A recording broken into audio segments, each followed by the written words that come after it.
In professional catering, delivering a meal is the final step of a larger commitment to hospitality.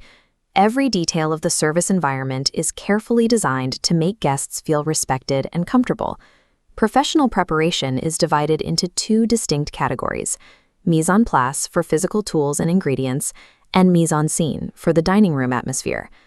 Mise en place is the act of putting everything in its place before service begins. It is like preparing matoke. You don't light the fire until you have peeled the fingers, found the banana leaves, and gathered the stalks. Without this preparation, the fire will burn out before the food is ready. Mise en scene translates to setting the scene. At a traditional kwanjula, this involves setting up the music, the decor, and the lighting.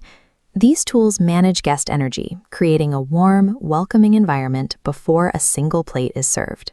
Executing this service requires a mastery of two specific categories of tableware: crockery, which includes ceramic plates and bowls, and flatware, which refers to the cutlery used for eating. A standard place setting begins with the dinner plate, which serves as the anchor at the center of the setting. The flatware follows a strict left-to-right logic. Forks are always placed to the left of the plate. Knives and spoons are placed on the right. For safety, the sharp edge of the knife blade must always face inward toward the plate, away from the guest's reaching hand. Multiple sets of cutlery follow the rule of reach. Items are arranged from the outside in, following the order of the courses. The guest simply uses the outermost tool first and works their way toward the plate as the meal continues. This precision serves as a silent signal to the guest. Because the table setting is the only part of the operation the guest can see, a chaotic or stained layout leads them to assume the same lack of discipline exists in the kitchen where the food is prepared. We can contrast buffet service, where guests serve themselves, like a Kampala bus, with plated service, where a specific meal is delivered to a specific guest, like a boda boda.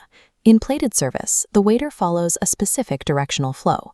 Food is always served from the guest's left side, while empty plates are cleared from the guest's right side. Professionalism depends on the open hand rule. Reaching across a guest's body with the right arm is intrusive.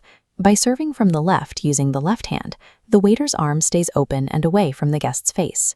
Consider a guest who drops their fork during a formal dinner. Using the concepts of directional service and the open hand rule, how should a waiter replace it? Pause here to visualize the steps. To handle this, the waiter retrieves a clean fork from the nearby service station and approaches the guest's left side.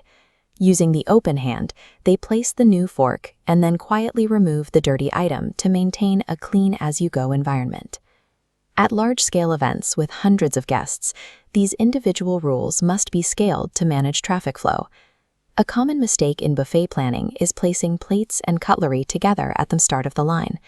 This forces guests to fumble with utensils while trying to serve themselves, leading to slow lines and accidents. High-level catering solves this by placing plates at the start, allowing guests to serve food with empty hands.